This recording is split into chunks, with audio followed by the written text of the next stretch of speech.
Asosiasi Pemerintah Kabupaten Seluruh Indonesia atau APKASI kembali menggelar ajang Putri Otonomi Indonesia. Tahun ini, acara puncak kontestasi mencari talenta-talenta berbakat dari berbagai daerah itu akan digelar di Kabupaten Minahasa Utara.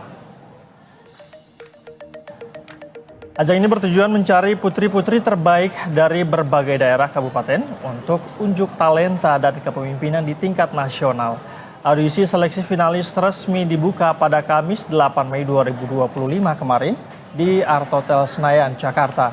Dengan tahapan awal adalah pra-karantina menuju puncak acara yang akan digelar di Kabupaten Minahasa Utara. Direktur Eksekutif APKASI, Pak Sarman Simanjorang menjelaskan, Putri Otonomi Indonesia ini bukan sekedar mencari siapa yang paling cantik, namun membidik talenta-talenta berbakat dari berbagai daerah. Nantinya siapapun yang terpilih diharapkan dapat menjadi duta pemerintah daerah untuk mempromosikan berbagai produk unggulan dalam negeri.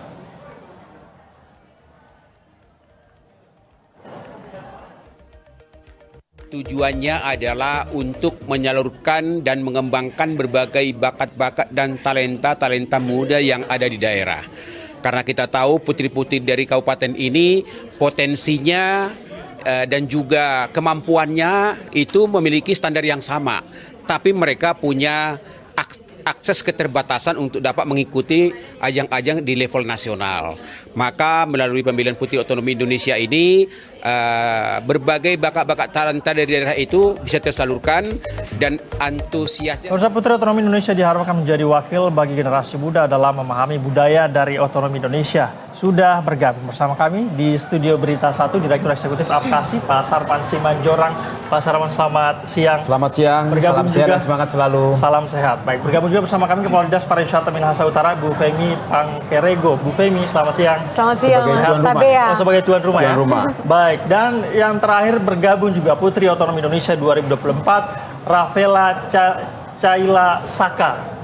Oke, dipanggil Vela ya? Betul. Baik, Vela apa kabar, sehat? Sehat selalu. Baik, kita langsung saja saya ke Pak Sarman. Pak Sarman, kemarin sudah dibuka begitu ya pemilihan Putri Otonomi Indonesia ini. Nah, mungkin bisa Anda jelaskan dulu apa ini Putri Otonomi Indonesia dan yang membedakan tahun ini sama tahun-tahun sebelumnya apa, Pak Sarman? Ya, jadi Putri Otonomi Indonesia ini adalah merupakan ajang yang digagas oleh Asosiasi Pemerintah Kabupaten Seluruh Indonesia. Nah, itu tujuannya adalah kita ingin menyalurkan berbagai bakat, talenta daripada putri-putri yang ada di kabupaten supaya mereka juga punya kesempatan untuk naik ke level nasional. Karena selama ini memang kita lihat bahwa potensi mereka, bakat mereka itu sangat-sangat bagus dan bahkan dikatakan ya tidak bisa bedanya dengan di ibu kota provinsi juga hampir sama gitu. Cuma memang peluang mereka untuk ikut kompetisi nasional itu sangat-sangat terbatas. Makanya kita fasilitasi dan kita mendapat dukungan juga dari seluruh Bupati Indonesia. Bahkan juga apresiasi dari pemerintah pusat juga itu ada juga. Karena seperti Rafaela ini tahun yang lalu diberikan hadiah menjadi Menteri Investasi selama sehari. Sama Pak Bahlil berarti? Sama Pak Bahlil. Bahkan 2 tahun sebelumnya juara dari Minahasa Utara itu mendapat 2 kali menjadi Menteri sehari. Menteri Pariwisata sehari dan Menteri Investasi sehari. Jadi artinya itu bentuk dukungan bagaimana supaya putri-putri daerah ini juga mendapat pengalaman kepemimpinan. Tapi intinya tadi itu adalah bagaimana kemudian mempromosikan daerah-daerah begitu ya? Ya, setelah mereka memang menang, mereka menjadi duta-duta pemerintah daerah, juga duta-duta pemerintah pusat, mendukung berbagai program pemerintah dan juga mempromosikan berbagai produk-produk unggulan. Pariwisata, peluang-peluang investasi, perdagangan dan lain-lain. Gitu. Putri Otonomi Indonesia disingkat POI begitu ya? POI. Nah, bedanya POI 2025 ada nggak yang membedakan dengan tahun-tahun sebelumnya, Pak Sarman? Sebenarnya yang membedakan tidak ada. Cuman memang tingkat antusiasnya tahun ini agak sedikit menurun. Kenapa? Karena apa? Karena pertama faktor kepala daerah ini banyak yang baru, hampir 50%. Yang kedua juga faktor pemotongan anggaran ini juga mempengaruhi dalam hal ini. Tapi kita sangat yakin bahwa tahun depan ini akan tumbuh lagi. Apalagi kami kemarin sudah diterima oleh Ketua DPD RI, ya, dan Ketua DPD RI menyatakan bahwa tahun depan kami akan mensupport dan APKASI dengan DPD akan bekerjasama untuk menyelenggarakan pemilihan Putri Otonomi Indonesia. Dan nanti para putri-putri otonomi Indonesia ini otomatis juga akan menjadi duta-duta DPD di daerah. Jadi seharusnya tahun depan lebih megah begitu lebih ya? Megah lagi. Baik, saya mau ke tuan rumah. Ada Bu Femi di sini begitu ya, Kepala Dinas Pariwisata Minahasa Utara. Bu Femi, seperti apa sejauh ini kesiapan di Minahasa Utara ini untuk menyambut grand finalnya di sana ya? Di Minahasa Utara. Gimana, Bu Femi? Kami pemerintah Kabupaten Minahasa Utara selaku tuan rumah betul-betul sudah siap untuk pelaksanaan event ini, Putri Otonomi Indonesia yang akan dilaksanakan tanggal 30 nanti.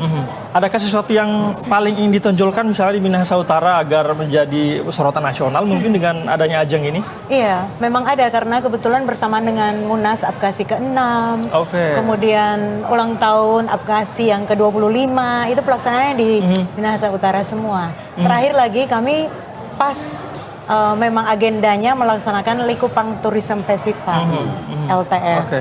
Oke, jadi sudah relatif sudah cukup siap Bu Femi ya di Minahasa Utara ya. Baik, sekarang saya mau ke Vela nih, Putri Otonomi Indonesia tahun 2024. Kamu mungkin bisa cerita dulu ke pemirsa gimana rasanya menjadi Putri Otonomi Indonesia selama setahun terakhir dan pengalaman berharga yang kamu dapat menjadi Putri Otonomi Indonesia seperti apa? Selama setahun menjabat jadi Putri Otonomi Indonesia tentu saja banyak banget naik turunnya. Pertama sangat kaget dan tidak expect karena dari awal memang insecure kita yang dari daerah apakah bisa bersaing dengan teman-teman dari daerah lain di tempat yang di kota gitu. Tapi in the end banyak banget hal-hal yang saya pelajari yaitu bahwa kita semua punya kesempatan yang sama karena salah satu pengalaman yang paling berkesan adalah diberi kesempatan menjadi Menteri Investasi sehari. Terima kasih Pak Bahlil dan juga Pak Sarman untuk itu dan di situ saya belajar bahwa kalau kita berani, kalau kita mau belajar, sebenarnya jalan itu selalu ada. Dan satu hal yang paling saya rasakan selama hampir setahun menjabat ini adalah merasa empowered sebagai perempuan. Itulah mengapa saya sangat senang karena di sini juga bersama dengan finalis-finalis Putri Otonomi Indonesia 2025, saya senang karena akhirnya akan ada semakin banyak perempuan-perempuan dari daerah di Indonesia yang akan bisa merasakan pengalaman yang sama, mempunyai kesempatan yang sama untuk punya pengalaman jadi pemimpin karena mereka sejatinya adalah calon-calon pemimpin yang luar biasa nanti. Menarik tadi yang mengenai perempuan itu, Anda memaknai perempuan dalam kepemimpinan, dalam daerah generasi muda saat ini seperti apa Anda memaknainya? Peran perempuan kalau misal kita bahas dari yang sering kalimat yang sangat familiar, di balik laki-laki hebat pasti ada perempuan hebat yang mendorongnya. Tapi itu bukan untuk mendegradasi peran dari seorang laki-laki, itu bahkan untuk menyadarkan dan juga semakin memfamiliarkan kita semua bahwa perempuan dan laki-laki sejatinya diciptakan itu sama. Itulah sebabnya penting untuk menerapkan gender equality dalam setiap aspek kehidupan, salah satunya juga dalam penyelenggaraan pemerintahan yang berhubungan dengan otonomi daerah, bahwa perempuan juga punya kok ruang dan kapasitas untuk bisa berbicara, menyuarakan opini, dan bahkan menjadi promotor dari potensi-potensi daerah yang ada di daerahnya masing-masing atau bahkan di seluruh Indonesia. Sebagai Putri Otonomi Indonesia, tentunya perempuan berperan besar menjadi promotor, dan apalagi sebagai generasi Z, kami adalah generasi yang sangat-sangat bergerak di bidang digital, dan justru itu yang lagi digenjot saat ini. Oleh karena itu, teman-teman generasi Z, calon-calon Putri Otonomi Indonesia dan calon-calon pemimpin luar biasa lainnya, mari ayo kita sama-sama sebagai perempuan dan perwakilan generasi Z, kita membangun diri untuk berkapasitas lebih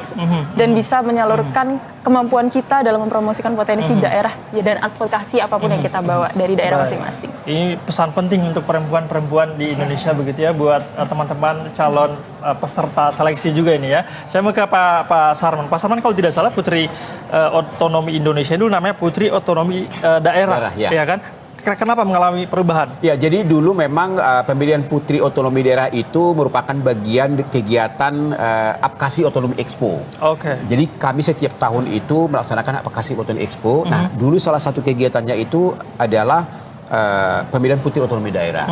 Tapi seiring waktu yang berjalan dan juga dukungan penuh dari para bupati, disampaikan bahwa ini kayaknya jangan pemilihan Putri Otonomi daerah, tapi sudah harus menjadi level nasional. Jadi pemilihan Putri Otonomi daerah itu ada di kabupaten. Jadi kita menghimbau kepada seluruh kabupaten untuk menyelenggarakan pemilihan Putri Otonomi daerah. Juara-juara di kabupaten itu nanti akan masuk ke final, yaitu pemilihan Putri Otonomi Indonesia gitu. Jadi ini yang membedakan dengan putri-putri yang lain. Karena apa? Karena memang mereka ini pesertanya dari kabupaten. Satu. Yang kedua, direkomendasikan resmi oleh bupati atau dinas pariwisata. Yang ketiga, tidak boleh mewakili dari kabupaten lain. Jadi dia harus asli penduduk di situ, dibuktikan dengan KTP, KK, dan bisa berbahasa daerah. Gitu loh. Jadi kami tidak mau misalnya dari kabupaten A ternyata dia mewakili kabupaten B. Itu tidak boleh karena kita ingin murni mengangkat talenta-talenta muda yang ada di daerah. Kita ingin mempromosikan mereka supaya mereka bisa juga tampil ke nasional. Jadi daerahnya dihilangkan biar nuansanya lebih nasional begitu. Betul, ya, Indonesia. Jadi artinya kan gini, bisa aja mereka mungkin kuliah di Jakarta misalnya, tapi mereka asli orang sana. Bisa saja karena ada beberapa juga seperti itu. Tapi dibuktikan dan terutama bahasa daerah itu. Kalau dia udah bisa bahasa daerah berarti nggak mungkin dia tidak lahir di sana gitu. Baik. Saya mau ke Bu Femi sekarang. Bu Femi, sebagai tuan rumah, apa harapan Anda nih dengan diselenggarakan event ini di Minahasa Utara? Apa yang menjadi harapan Anda buat daerah Anda? Iya. Minahasa Utara adalah salah satu dari 5 DPSP di Indonesia yang disebut DPSP Likupang. Sudah pasti dengan kegiatan ini kan akan banyak kunjungan wisatawan ke sana. Dan itu yang memang diharapkan dengan acara ini bisa mendongkrak kunjungan wisatawan, baik mancanegara maupun domestik. Utamanya pariwisata ya. Terakhir ke Vela, mungkin ada pesan-pesan nih untuk buat teman-temannya yang akan mengikuti seleksi begitu. Apa pesan-pesan buat mereka? Buat teman-teman finalis Putri Otonomi Indonesia 2025, ayo terus semangat. Kalian adalah orang-orang hebat dan sampai di titik ini sejatinya kalian sudah jadi pemenang. Enjoy the process dan gak peduli sebesar apapun langkah yang kalian ambil, yang terpenting adalah kalian gak pernah berhenti melangkah. Baik, luar biasa ya. Terima kasih Bapak Ibu sudah bergabung bersama kami di Berita Satu Siang. Semoga eventnya lancar-lancar begitu ya, sampai Grand Final 30 Mei nanti ya, 2025. Terima kasih Bapak, Pak Sarman, Pak Femi, Vela. Terima kasih banyak ya. Baik.